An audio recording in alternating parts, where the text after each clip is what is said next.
To get a Visual Studio Code project ready for SCSS, the first thing to do is to open up your project in the folder that you'd like, and then open a terminal. You can do it through View Terminal, or you can use this Command Control in the back tick there. In order for SCSS to compile to CSS, the compiler needs npm installed. To ensure that you have that, you can just enter in this command to check what version of Node.js that is installed. If you get an error here, or if that doesn't work, then you'll need to go to jsnode.org and download it. This is what the site currently looks like. And if you go to download and scroll down, you can install it in various ways depending on your operating system. One note about installing JS Node: if you run this command again and you continue to get the error, you may need to close this terminal and reopen it again and then try it again. Sometimes it needs a reboot like that. One other note, this is a blank project, but it could have files already in here. You could have your HTML in here and a lot of work already done, but this is just starting from scratch. So the next thing you want to do is to initialize the project, and you do that with this following command: npm init. And you leave it like this. It'll go through kind of a wizard to get you set up. You can accept the defaults. If you're going to just accept the defaults, you can actually add a tag onto that command, which will bypass that, which would look something like this. Okay.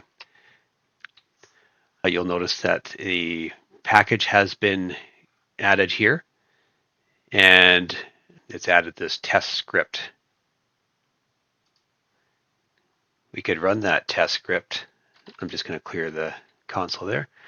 We can run that test by typing in npm run and then test and see what it brings back. So you can see that it's writing out basically this message to the screen. What we want it to do is to compile SCSS into CSS. In order to do that, we need to install Sass into this project.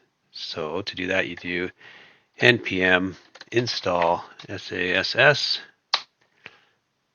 and you'll see that it adds some additional information here and loads the modules that is required to run that compilation of Sass. So those are all the dependencies there, and you can see that it's now dependent on this Sass dependencies. Now that Sass is installed, we can update or that script or create a new script, and you can see that it's already filling this in for me.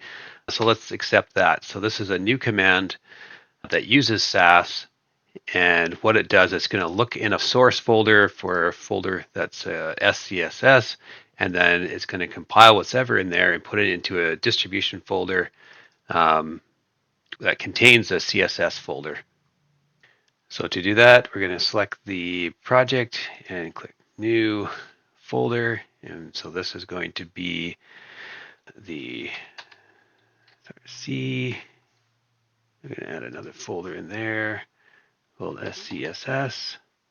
So we have those folders set up, and let's do another one. Dist and CSS. Okay, so those folders are set up, but now we need to create a SCSS file. So we'll call this style.scss.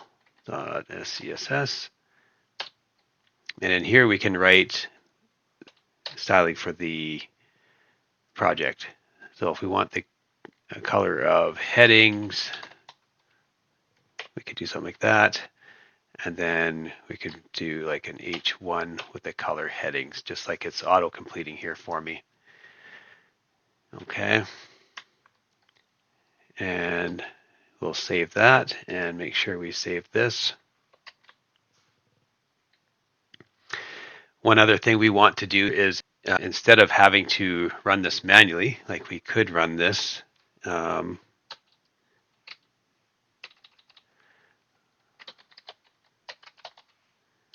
run that, and you can see that it put in the CSS file and also this map file, which is helpful for debugging and linking the CSS to the SCSS if you're debugging in the developer tools with the browser. To do that, we'll go back to the package and add a watch switch.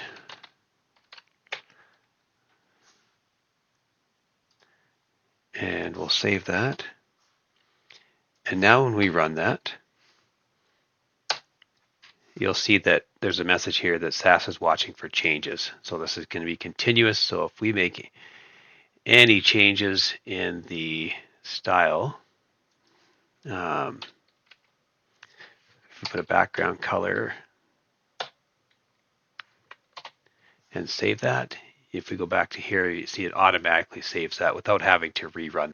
And it gives us the indication here that it did that. Just one last note about this. In the configuration, you can configure any folder